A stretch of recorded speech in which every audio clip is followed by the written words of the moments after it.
ഇത് മുഴുവനും പാലാണ്.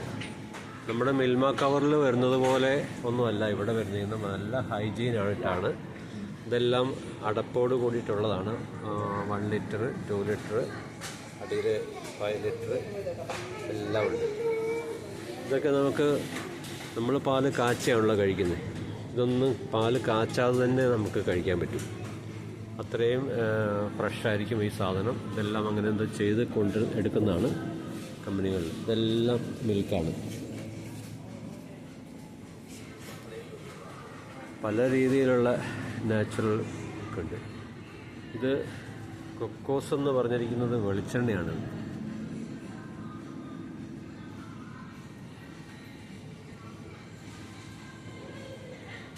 വിവിധങ്ങളായ എണ്ണകളാണ് ഇതെല്ലാം.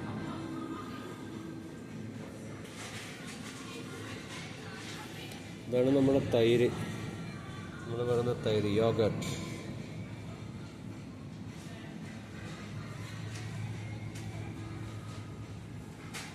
നമുക്ക് എത്ര മനോഹരമായിട്ടാണ് ഇതൊക്കെ കണ്ടാൽ തന്നെ നമുക്ക് കഴിക്കാൻ തോന്നും. നമ്മുടെ കടകളിലൊക്കെ ഇത്തരം സാധനങ്ങളൊക്കെ ഇരിക്കുന്നത് കണ്ടാൽ തന്നെ നമുക്ക് വേർപ്പ് തോന്നും.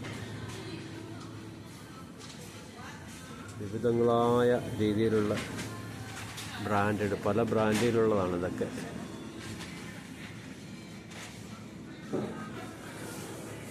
എത്രയോ സാധനങ്ങൾ.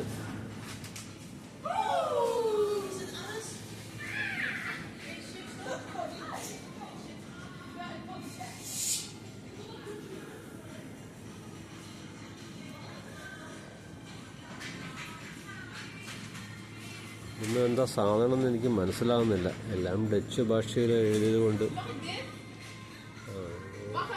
ബിയറുകളാണ്, ബിയർ. ഇപ്പോഴാണ് മനസ്സിലായത്. ഇതെല്ലാം ബിയറുകളാണ്. ഇത്തരം ബിയറുകളെല്ലാം ഇവിടെ ഓപ്പണ കടകളിൽ ഇങ്ങനെ വെച്ചിരിക്കുകയാണ്. വേറൊരു സെക്ഷനിലേക്ക് കടന്നാൽ വിസ്കിയും ബ്രാൻഡിയും എല്ലാം ഉണ്ട്. ആർക്ക് വേണേലും എപ്പോൾ വേണേലും എടുത്ത് കഴിക്കാം. പക്ഷേ ഇവിടെ നിന്നൊന്നും ആരും ഇതൊന്നും എടുത്ത് കാണുന്നില്ല. എന്താ ശൂന്യമായ സ്ഥലമായിട്ട് അതൊക്കെ കണ്ടിരിക്കുന്നത്.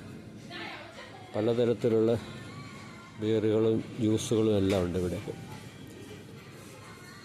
നല്ല ആൽക്കഹോൾ കണ്ടൻ്റ് ഉള്ളതൊക്കെയാണിത്. ഇവിടെ എല്ലാം ശൂന്യമായി കിടക്കുക. നമ്മുടെ നാട്ടിൽ ഇതുപോലൊരു കട ഓപ്പണായിട്ട് കണ്ടിട്ടുണ്ടെങ്കിൽ നിമിഷം നേരം കൊണ്ട് കട കാലിയാവില്ലേ? എല്ലാ സാധനങ്ങളും എല്ലാവരും എടുത്തുകൊണ്ട് പോകും. നട്ട്സാണ്.